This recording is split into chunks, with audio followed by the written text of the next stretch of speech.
Assalamualaikum warahmatullahi wabarakatuh. Perkenalkan, nama saya Marsha Aulia Putri dengan NIM 230912673 dan saya dari kelas F. Saya di sini itu untuk menjelaskan materi tentang delik kesusilaan guna untuk memenuhi tugas saya di matkul delik-delik dalam KUHP yang diampu oleh dosen Bapak Dr. David Rahmadan SHMH.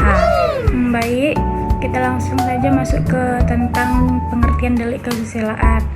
Nah, menurut Mulyatno, delik kesusilaan itu adalah tindak pidana yang melanggar atau menyerang norma-norma kesusilaan yang berlaku di masyarakat.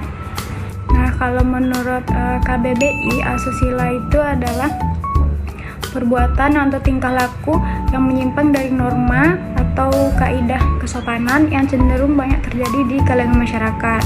Kalau dilihat dari perspektif Pancasila, perbuatan asusila merupakan pelanggaran dan menyimpang dari nilai moral manusia. Perbuatan yang melanggar kesopanan merupakan melanggar kesusilaan.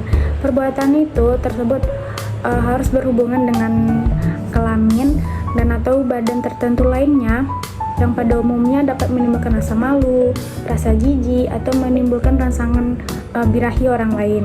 Menurut pasal 281 KUHP, unsur tindak asusila itu ada 4. Yang pertama, barang siapa. Barang siapa ini adalah unsur pelaku atau subjek dari tindak pidana atau delik.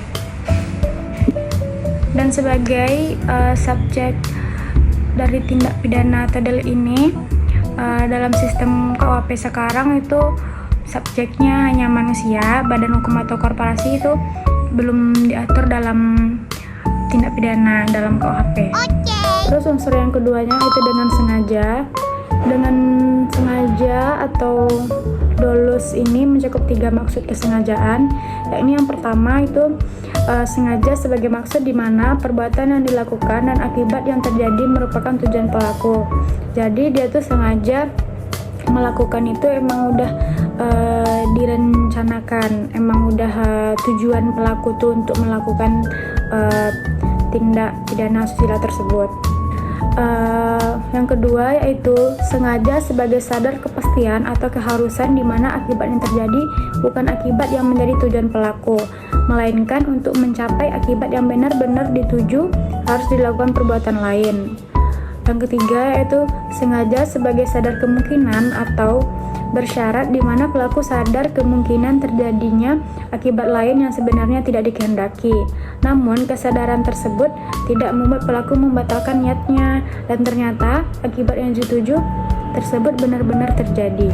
Unsur yang ketiga yaitu terbuka atau di muka umum. Jadi pada dasarnya tempat terbuka atau terbuka di muka umum adalah suatu tempat di mana orang lain dapat melihat, mendengarkan, atau menyaksikan hal tersebut.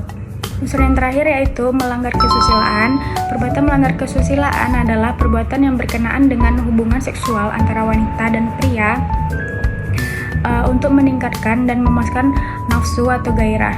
Yang dilakukan itu di muka umum dan dipandang sebagai perbuatan yang keterlaluan dan apabila orang lain melihat dapat menimbulkan perasaan yang tidak senang dan malu. Contoh tindak pidana asusila itu antara lain yang pertama, seseorang yang tidak berbusana atau memperlihatkan dirinya di muka umum, atau mungkin pakaian yang lebih ketat.